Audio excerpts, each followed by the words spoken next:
What's up, guys? It's Coach Gaglione here. This is another edition of the Powerlifting for the People podcast. We got a special guest here today. Mary, how you doing? Good. How about you? All right. So we got Mary Hodge. We just recently kind of connected. We had our first powerlifting camp. So we're going to talk a lot about that today. But just really quickly, for the people that are listening or watching, just tell us a little bit about yourself and what you got going on right now. Sure. So I'm Mary Hodge. I'm the High Performance Manager for U.S. Paralympic Powerlifting. We call it Para because the word Paralympic is owned. I've been doing this probably over 20 years. I've gone to 4 Paralympic Games: Sydney, Australia; Athens, Greece; London, and Beijing, China. And I reversed those. The Paralympics are always in the same venue as the Olympics, always within a 3-week period after the Olympics. I've coached world championships, regional championships. I love working with athletes with disabilities. They are elite athletes and they have to have a physical disability. So I just want to get just a couple of quick questions, just clarifying a couple like terms and stuff, and then I also want to rewind a little bit and just talk about how you actually got into all this. But so what is the title? Like, what is high performance manager? What does that actually mean? And what's like kind of your role in like I do everything, including cleaning the bathrooms. All joking aside, my role is to expand the sport across the country. Looking for athletes, coaches, and referees. That's my primary role. My secondary role is to set the standards for our elite athletes. So to make Team USA, you have to hit a certain, as we call MQS, minimum qualifying standard. The International Federation has a standard. Our standards are much higher because what are ultimately the Olympic and the Paralympic Committee want to see are podium potential athletes. So it is my job then to drive that standard and ensure that our coaches are training our athletes to get on the podium. Great. So one of the things that I wanted to also kind of ask you about, and we'll get into like the actual kind of track toward getting to the games and everything. But so a lot of people that are listening, like from our channel, when they think of powerlifting, like in general terms, they're thinking squat, bench, deadlift with the straight bar. There's obviously many different federations. So what are some of the differences between powerlifting, like as far as like the actual events, what exercise is being contested, and so can you just tell us a little bit about that? So in relation to the Paralympic world and the Olympic world, there are 23 sports, summer sports. Every sport, with the exception of goalball and bocce, are mimicked after the able-bodied sport. So in powerlifting, we mimic after USA weightlifting or weightlifting in general.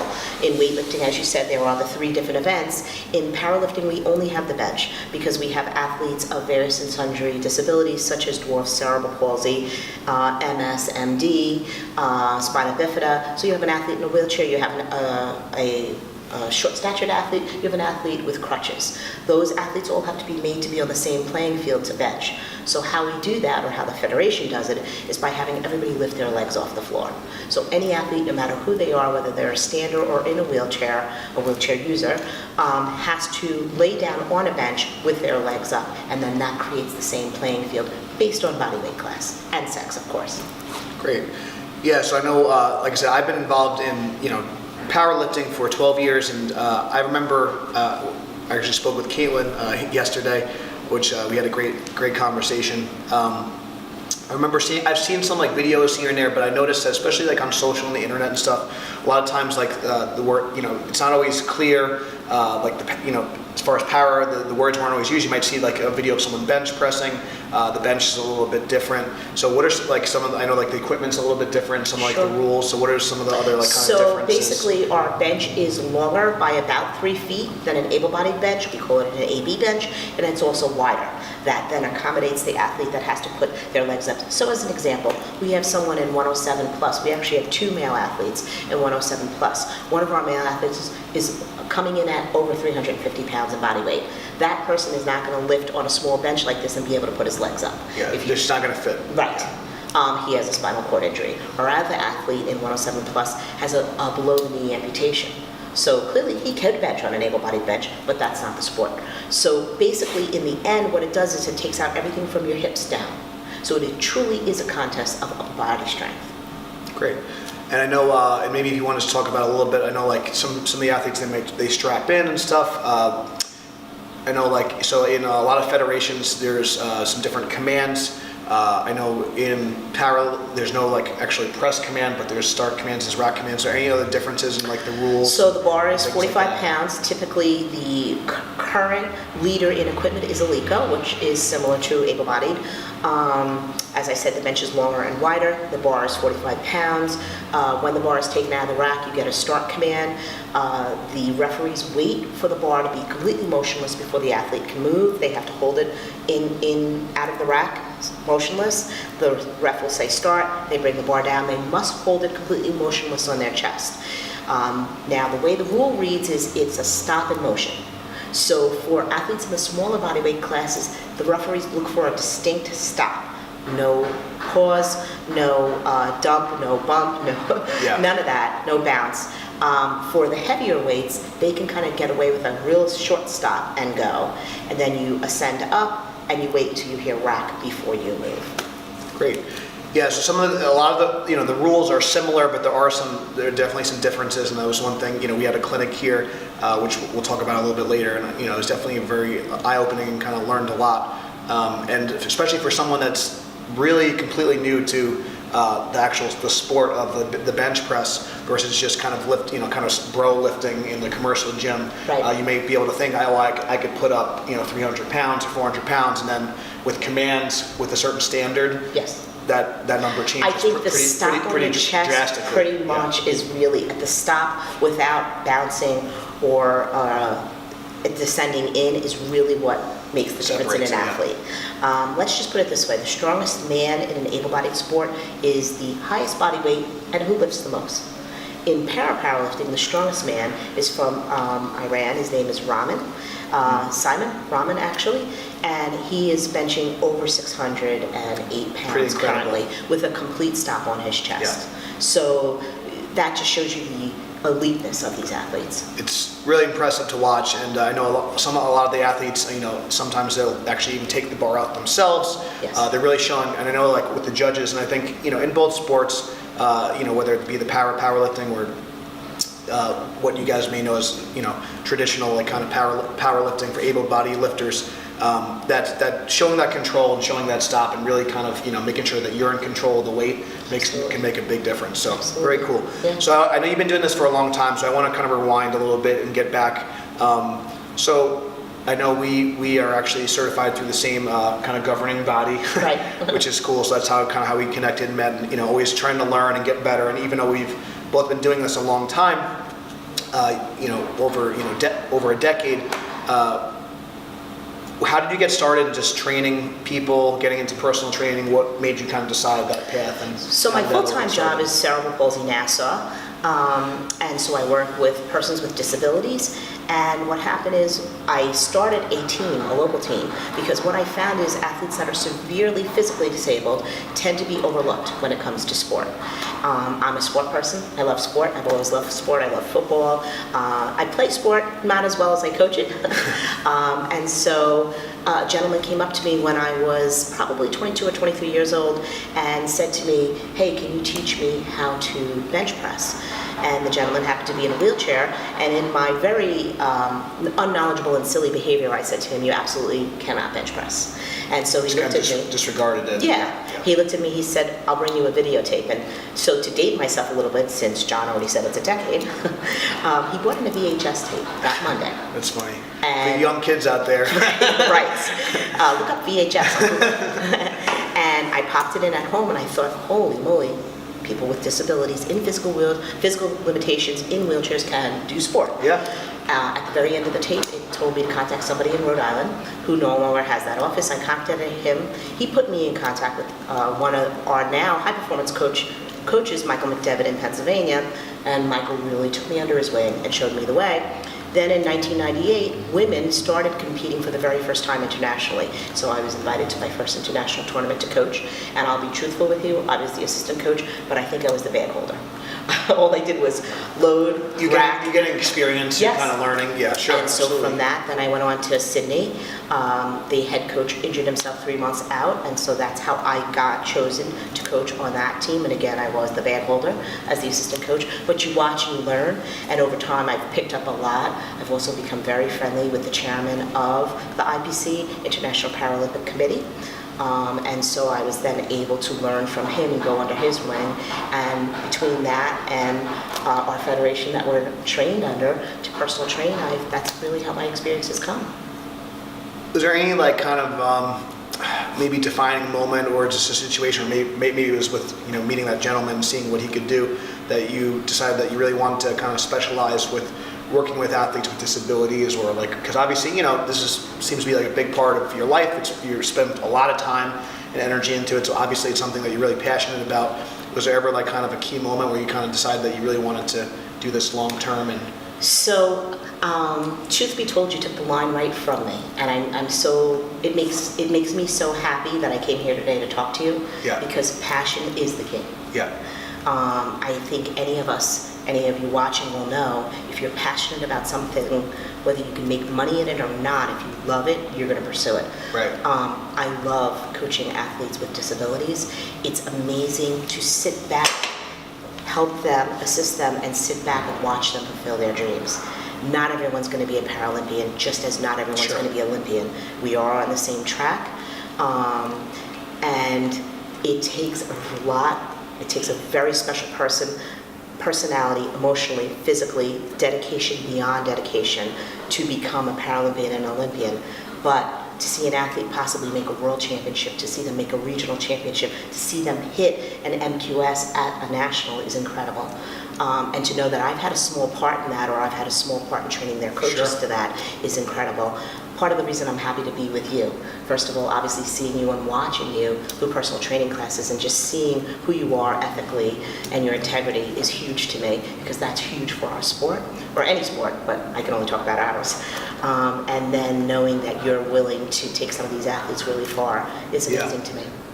Yeah, I think there's like an old saying, it's like if you have a big enough why, you'll eventually kind of figure out the how. And I think if you have a really strong reason, if that passion is truly inside of you, you'll kind of figure out a way to make it work. Absolutely. Like you said in the beginning, you were learning and but you were there and you were putting in the effort, you were putting in the time and I'm sure you made a lot of sacrifices. A lot of times you're getting on these long plane rides, maybe not going into the greatest, areas. It's not like all these areas are, vacation destinations, I mean, ultimately, So- when it comes down to it, I have an office that I built in my house for the sport, and I don't get paid a dime. And I work every night. I take 3 days off a year. So either you're committed or you're not. Yeah. But I'm committed to growing our sport, growing our coaches, our referees, and our athletes, so that the U.S. can once again become on the podium, and that other countries, many of the Middle Eastern countries, some of the Mexico and some of the South American countries are really dominant.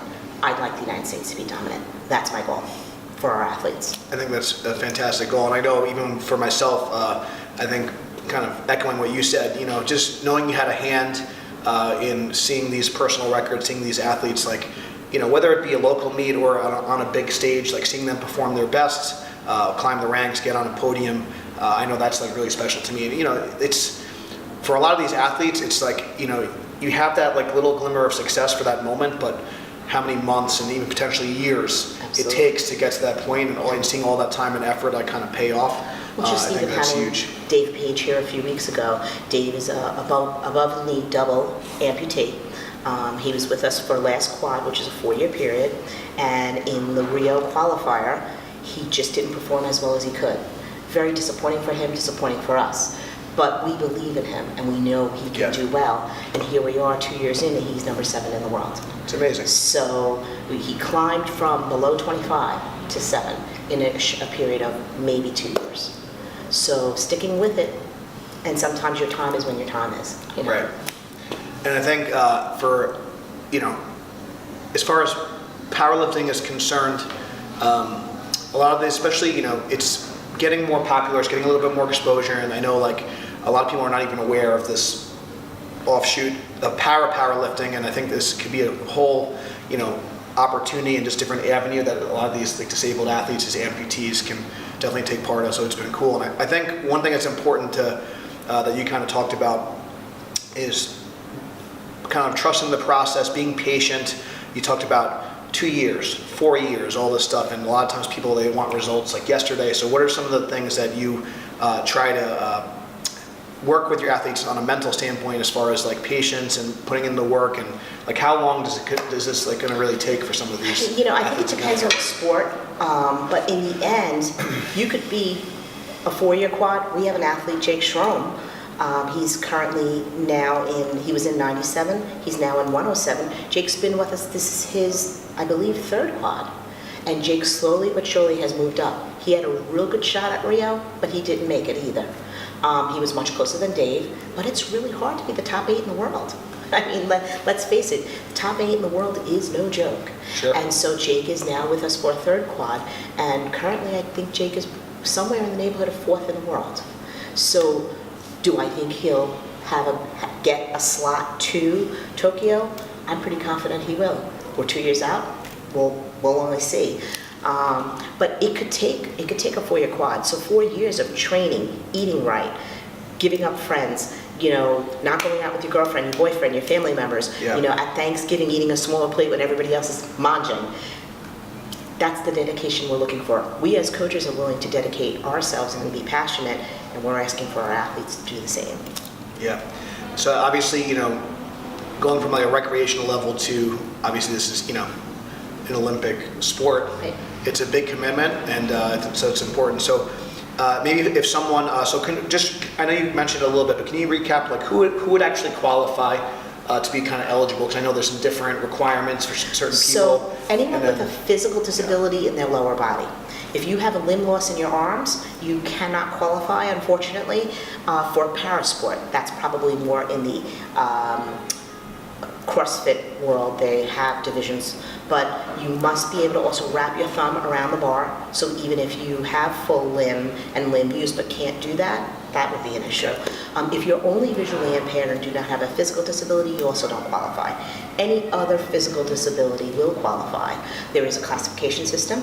You cannot be more than 20 degrees of bend in your elbow. That's for the international rule. That's a safety rule. Have to wrap your thumb around the bar. So you have dwarfs, you have amputees, you have spinal cord injuries. Those are probably polio. Those are probably the top 4 disabilities that are very competitive. That doesn't mean an athlete with cerebral palsy or any other physical disability isn't going to be not competitive. Let me go back to visually impaired. If you're visually impaired but have a physical disability, you then can compete. You cannot just have a blindness or visual impairment as a disability and compete. So I just want to be clear. I know, and then also I think, and then you have to be able to, obviously, as far as someone who's hearing impaired, you got to be able to hear the commands, right? So you really do need to, because you cannot have someone with sign language. Now, we haven't had anyone in the U.S., but we've seen other athletes where the coach on the competition dais is not that far away. So if the referee shouts start, and perhaps that athlete has some impairment in hearing, the coach then may shout start to ensure the athlete hears it because they're closer. Although not for nothing, the head ref is really sitting behind them. So they should, just curious. So I think it's important because some people might not, for people who are listening, maybe you know somebody that could potentially qualify for this, Sure. And then or maybe you have some sort of disability and so you're looking to go on this track. So that being said, for people that maybe they know of somebody or are somebody that would like to get involved in the actual competition aspect. So obviously we hosted a little camp here. So can you talk about like what would be the process of trying to get on the track to start competing? So for an athlete or a coach, the first things you need to do are get onto disabledpowerlifting.com. On that website, and we'll make sure that we add the links in the description so you guys can check out that site as awesome. well. So. In that will link you to everything else, the International Federation, which is ipc-powerlifting.org. Those are where you will find the rules, but on disabledpowerlifting.com, there's links to all of that. You can also find myself and all the other high-performance coaches on there. And the process then, any athlete or prospective athlete or coach, needs to come to a level 1 training, what we hosted here at your gym. There we'll go over everything about the lift, everything about your nutrition, everything about any kind of supplement or drug use, which basically is you can't do, but we'll talk a little bit more in detail Sure. about that. And we'll go through some basic assistive training, which is then not the bench press, but dumbbell work, core work, TRX, any of those kind of machines that you may choose to use. From that camp then, you should walk away with knowing what you need to do to start, where you need to go, how to find the standards to hit, to then go to your next tournament, hit your standards hopefully, to then qualify for the next level. So you start regionally within our country, then you come to a national, you would compete there within our country, then you'd come to an IPC certified event where you would get what we call classified. At that event, you have a national classifier that's looking at your disability to say, yes, you definitely pass. Once we've done that and the athlete has passed and hit all of their qualifiers, then you're on to your first international event. Great. So as far as I know, like Mary mentioned, we hosted our first camp here. I wasn't really sure what to expect. We had spoke, for those that don't know, like before I started doing the business full time, when I was a personal trainer, I was still coaching wrestling and also in the teaching field, working with in special education. So I had a lot of experience working with students with cognitive disabilities, but not so much with physical disabilities. But I know for me, it was definitely really cool to see actually how much these athletes can do, right, and how independent a lot of them are. And sure, it was really cool, and that was definitely something rewarding for me, and it definitely put a lot of things in perspective as well. And you see someone like Dave walk into your gym, right? So he's got he has prosthetic legs, he's really high up amputee, he always wears shorts so that people can see that he has mechanical legs and they don't bang into him, which will make him unsteady. So to see someone like that get out there and do what he did, that was probably pretty neat, right? Yeah, I know he was really excited to present and share his story, and he was showing some assistance exercises that he does, and I think it's obviously myself or you can obviously show people what to do, but to see him in action, obviously watching him set up on the bench press, the technique, even his arch and little things, you could tell how far he's come. I could just see even just meeting him that first day and seeing so it was a really cool thing, and I think it's good for those prospective athletes to see someone who's kind of been there and done that, and then maybe have that because it's one thing to watch it on a video, but then another thing to see it in person and be like, oh, maybe this is possible. Absolutely. And kind of having that belief. I know, for myself, when I was climbing the ranks, and I was a little bit more, I still compete, but a little bit more, focused on competing versus coaching now. Seeing those really big bench presses and squats and things, and seeing that in person, it definitely kind of the light bulb turns on. Maybe I could do that too. Maybe if I put in the time and the effort and I can work. That's great. So I know for us here, we're definitely going to be working together more and definitely putting more events on here. And I know we also, we had Caitlin on the podcast as well in Virginia, so she's been doing a great job of hosting camps as well. So we're going to continue to kind of work on putting on more events, putting out more education. Hopefully we'll have a regional here, and then maybe moving on to a national. You never know. Yeah, we just got to get the equipment set up, but we're working on that. All in due time. We're excited to. Speaking of equipment, can I just go back to that really quickly? Absolutely. So for anyone that's watching and you say, well, how do I get this para bench? I don't have the money to buy an illegal bench, which is about $5,000. You don't have to. If you go into Disabled Powerlifting and you click on the equipment link, there will be what we call an overlay that you can build to an AB or an able-bodied bench. Approximately $60. Basically, you need 4x4s, and you need naga hide or some sort of material that's not material to put over it to lay on. So for about $60 to $100, you can build an overlay that you can then start training. The specs are on there, and there's a video that will teach you how to do it. Cool. I know you also talked about a little bit of, since this is under kind of the Olympic umbrella, some drug testing, supplements and stuff.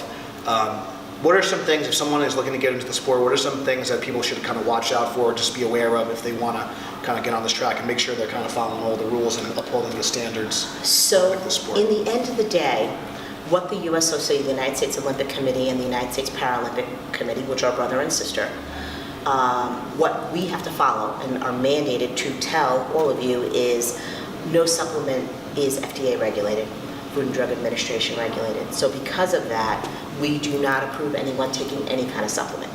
As a lifter, body lifter, trainer, power lifter, the first thing that comes to anybody's mind is whey protein. Just like a basic protein powder. But We have a nutritionist on staff that will help you with your protein intake.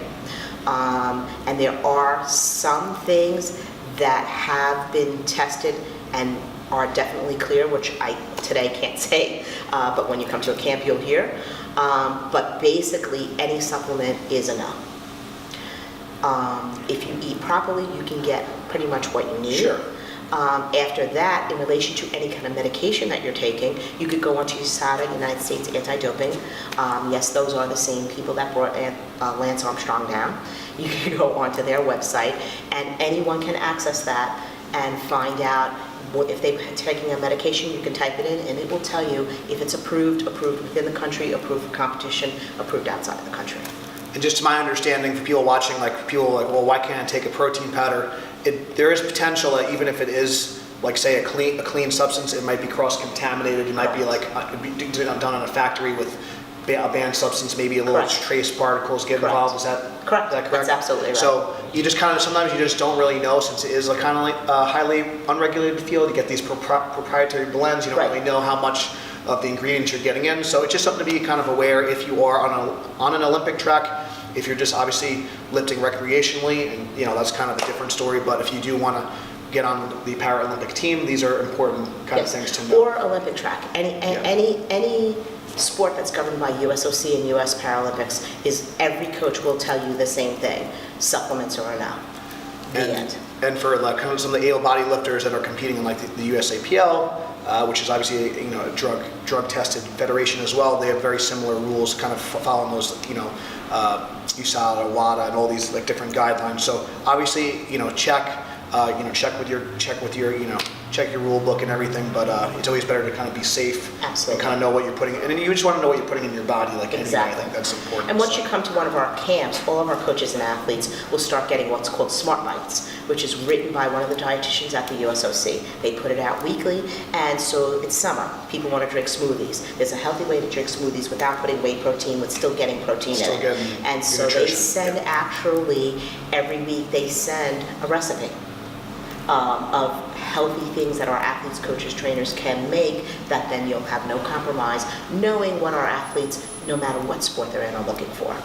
And speaking about the nutritionist, I know when we talked about the camp, if you want to maybe, if you'd like, talk about maybe some of the perks or some of the things that you do for your athletes to help them, because obviously maybe financially it's kind of hard to travel and things like that. So what are some of the things that you get for your team, and what are some of the kind of the So we have a sports psychologist, and usually when I say that, people think, oh my goodness, they want me to see a shrink. No, she's not a shrink. Her name is Dr. Jesse Stapleton. She's a sports psychologist. She's phenomenal at what she does, and her role is to help our athletes get over any of those misgivings that they might have upon their approach when they're on the bench or afterward, or any anxiety and such like that. We have a nutritionist on staff. We have the ability for Dexa Scans. A Dexa Scan can be great for an athlete.